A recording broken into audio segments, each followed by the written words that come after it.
Test.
Nous sommes en direct du stade de Saint-André où nos étoiles viennent de l'emporter contre l'AS Nancy-Lorraine 1-0 grâce à Léonie Lemoing, but à la 6e minute.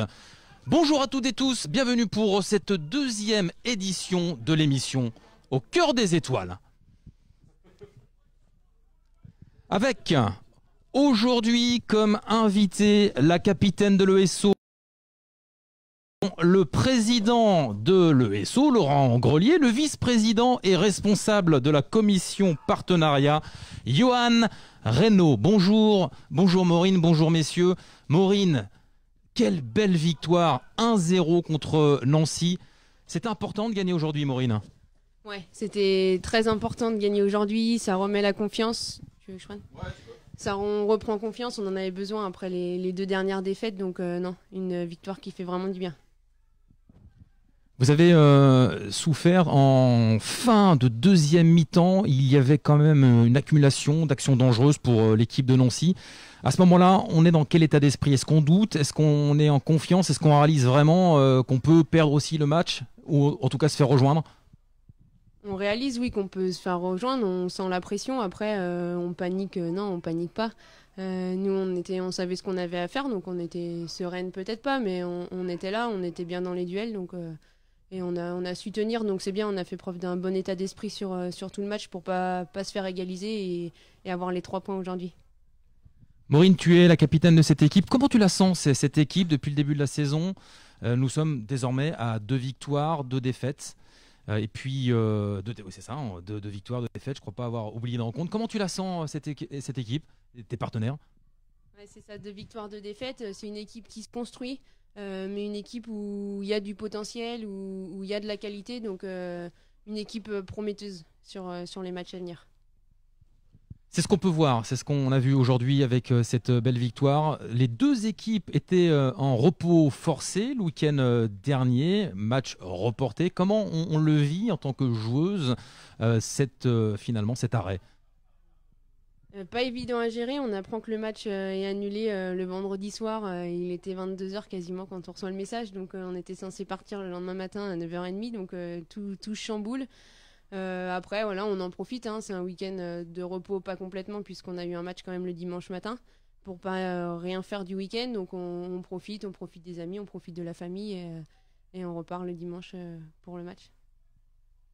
Donc c'était pas un week-end où tu t'es reposé pleinement, où tu as profité, où tu as regardé des émissions, des épisodes de Netflix par exemple. Donc tu as encore joué au foot le dimanche.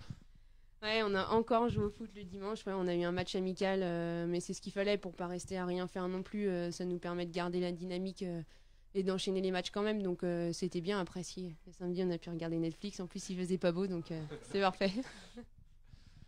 Je rappelle pour le public de Dig Radio que l'Étoile sportive ornésienne, notre club est un club amateur.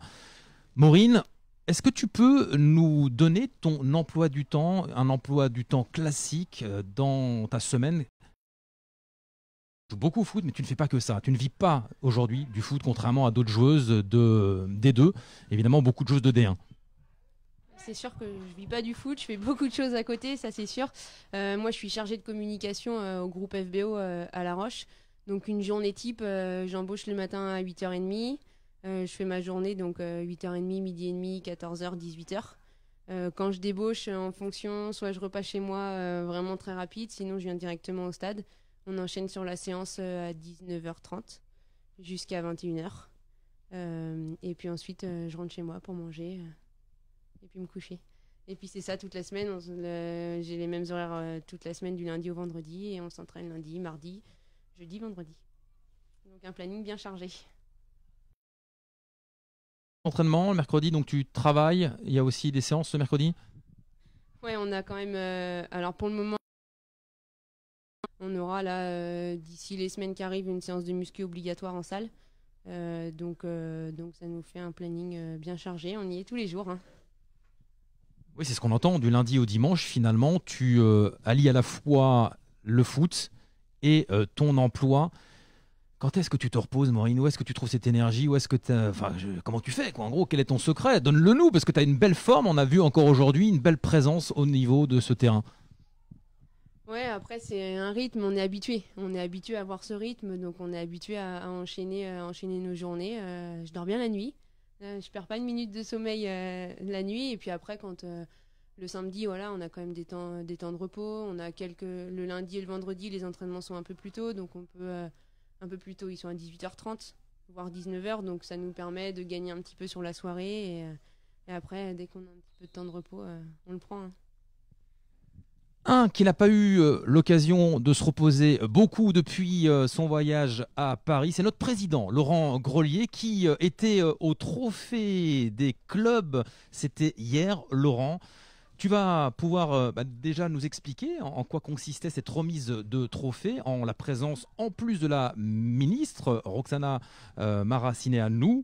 Tu vas nous expliquer tout ça et puis surtout nous donner la belle place qu'a obtenue l'Étoile sportive ornésienne de football. Bonjour à toutes et à tous. Effectivement, on avait un déplacement sur Paris ce week-end qui effectivement nous était promis par une belle récompense. Donc quand on se déplace, j'étais accompagné bien évidemment de Malika, coprésidente. Un déplacement qui s'est très bien passé. On est parti vendredi après-midi pour une remise des récompenses vendredi soir et un retour samedi en début d'après-midi. Donc ces trophées étaient organisés par le CNOSF pour la première fois. C'était un appel à candidature sur lequel on avait répondu avec six thèmes différents. Alors je prends ma copie là, des thèmes qui étaient sur l'excellence environnementale, l'initiative santé, l'accompagnement éducatif, les valeurs et la citoyenneté, l'intégration et la cohésion sociale. Donc nous on était retenu sur le thème de l'intégration. Donc sur les 6 thèmes, 3 retenus par thème, soit 18 présents au niveau des associations amatrices. Retenu donc sur le thème de l'intégration. Et ce qui en est ressorti de cette soirée-là, c'est que les associations étaient heureuses d'être récompensées, à la fois financièrement bien évidemment, mais aussi mises en avant par rapport au côté sociétal qui à l'ESO est important, mais on se rend compte que il n'y a pas qu'à l'ESO, ce sont des candidatures qu'il y avait sur toute la France, mais reconnues. C'est malheureusement pas toujours le cas de nos institutions. Et donc là, le CNOSF l'a fait et c'est très bien. Donc ce dossier intégration, il était sous le thème de l'aubaine ornésienne, c'est-à-dire l'aubaine pour une deuxième chance et le N pour Napoléon, via nos actions menées en partenariat avec le CDOS de la Vendée sur nos implications tous les matins auprès des détenus dans la maison d'arrêt, Magali Stévan qui intervient donc, tous les matins pour des séances sportives, et puis aussi pour nos actions menées auprès des migrants depuis l'année dernière. Donc voilà, pour lequel on était récompensés, et donc forcément très heureux. On termine, même s'il n'y avait pas de compétition, mais on a été retenu à la 3e place du classement, donc soit une récompense à hauteur de 6 000 €. Donc pour l'association, pour le club, c'est forcément une très belle récompense. Magali Stévan, qu'on aura l'occasion évidemment de recevoir pour notre émission Au cœur des étoiles, l'émission qui a pour objectif de mettre en avant celles et ceux qui font le succès de ce club. Beau succès pour l'ESO avec cette place. Combien de dossiers, Laurent, y avait-il ?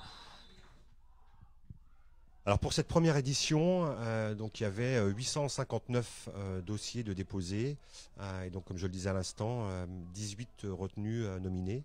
Donc ouais, forcément une fierté. Et je le redis, c'est une reconnaissance du travail qui est fait à l'ESO, de son implication au niveau sociétal. Ça fait partie de notre projet associatif.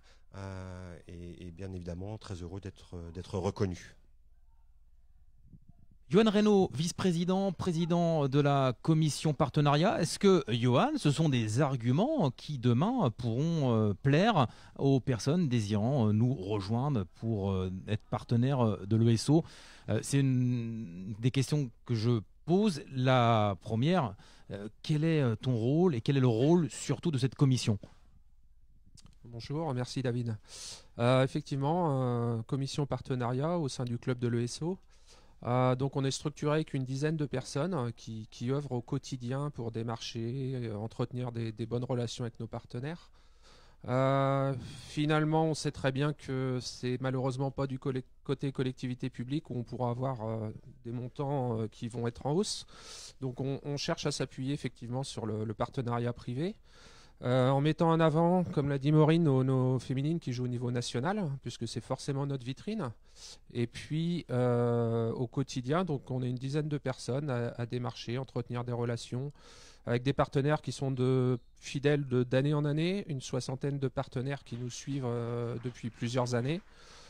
Donc d'un point de vue financier, ça représente globalement 25%, un quart du budget de l'ESO. Donc c'est pas neutre, sans ce partenariat privé, on ne serait pas au niveau national chez les filles et ni au niveau régional R1 chez les garçons. Donc voilà, moi ça fait 8 ans que j'anime cette commission et particularité aussi c'est qu'on est beaucoup de présidents dans rester attachés aux valeurs du club et qui nous aident au quotidien, ils travaillent dans l'ombre comme je dis souvent. Voilà, donc ça se passe très bien. Et puis on va aussi s'appuyer effectivement sur ce que disait Laurence, qui s'est passé vendredi à Paris, qui n'est pas neutre, qui montre aussi les valeurs du club qu'on essaie de développer au quotidien. Et donc encore une fois, on fait forcément un appel à toutes les entreprises qui voudraient nous rejoindre au quotidien. Il n'y a aucun souci. Des entreprises nous écoutent actuellement en direct sur Dig Radio, peut-être d'autres en podcast. Quels sont les arguments que tu pourrais leur donner pour qu'ils aient envie de nous retrouver dans cette belle famille qu'est l'ESO ? Les arguments, ils tiennent en plusieurs mots. Visibilité. La saison dernière, on a eu la chance de passer sur TF1, encore une fois. Cette année, Laurent ne l'a pas rappelé, ou je ne sais pas si c'était dans les émissions précédentes, mais dans 15 jours, on a un stage ici du Real de Madrid, toute la semaine, avec un certain nombre de garçons et de jeunes filles, organisé par le Real de Madrid. Donc encore une fois, l'ESO va être mis en avant. Donc je disais visibilité, Côté familial aussi, hein, même si on vise effectivement l'excellence et l'élite, on sait défendre nos valeurs et rester solidaire, un club familial. Donc voilà, moi j'invite effectivement, puisqu'au niveau de la Vendée, on est entre guillemets l'élite du foot féminin, donc j'invite effectivement tous les partenaires à nous rejoindre. C'est clair que encore une fois, sans ce partenariat et ce mécénat privé, on ne serait pas à ce niveau-là. Donc bien entendu, on cherche forcément à développer, mais aussi à fidéliser nos partenaires, c'est quelque chose d'important. Avec quelques temps forts dans l'année, notamment là on organise mi-novembre notre traditionnelle soirée partenaire. On organise aussi annuellement avec nos partenaires une soirée partenaire délocalisée dans une des entreprises partenaires. C'est-à-dire qu'on réunit tout le monde au sein d'une société, l'idée étant d'échanger, de visiter l'entreprise et puis aussi de l'entreprise de se mettre en avant et de se faire connaître. Visibilité, t'en parlais à l'instant, Johan, visibilité accrue avec ce partenariat avec Dig Radio. Donc de plus en plus de personnes sont à l'écoute et c'est important de le rappeler. La communication aussi passe par ces moments où il y a le club qui parle aux différents publics. Laurent, pour revenir à ces valeurs, quelles sont les valeurs qu'on peut avoir entre les valeurs similaires, j'ai envie de dire, entre les entreprises et les clubs sportifs ? Je pense que on peut effectivement assimiler une association telle que le SO, hein, qui a un budget relativement important, à celle d'une entreprise. Les valeurs, c'est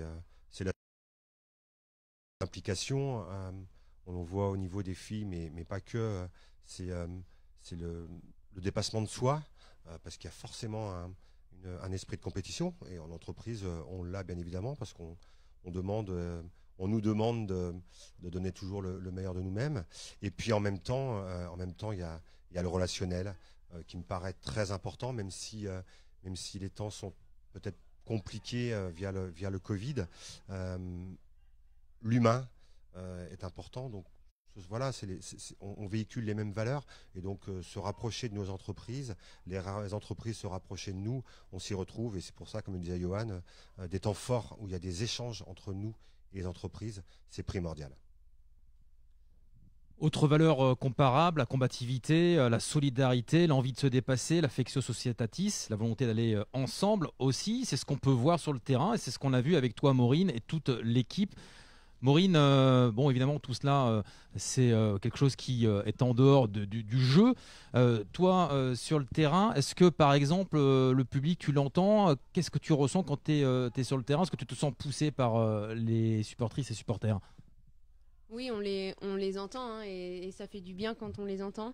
On aimerait même en entendre plus et avoir un petit peu plus de monde autour des terrains. Donc on invite aussi les gens à venir voir nos matchs et à nous encourager. Mais oui, on les entend et on voudrait bien en entendre un peu plus. Ouais. Le message est passé. Alors maintenant, ils entendent le public avec Dig Radio qui diffuse les matchs en direct. Dig Radio avec donc deux commentateurs, Simon et Charlie. Simon, Charlie, par exemple, est-ce que tu as une question à poser ou plusieurs questions à la capitaine Maureen Cosson qui est avec nous? Déjà, félicitations au club pour son 3e prix. Déjà.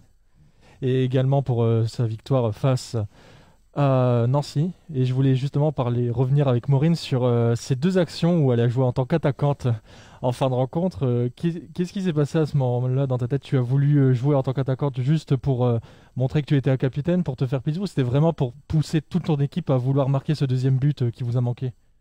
Ouais, c'est pousser vers ce 2e but.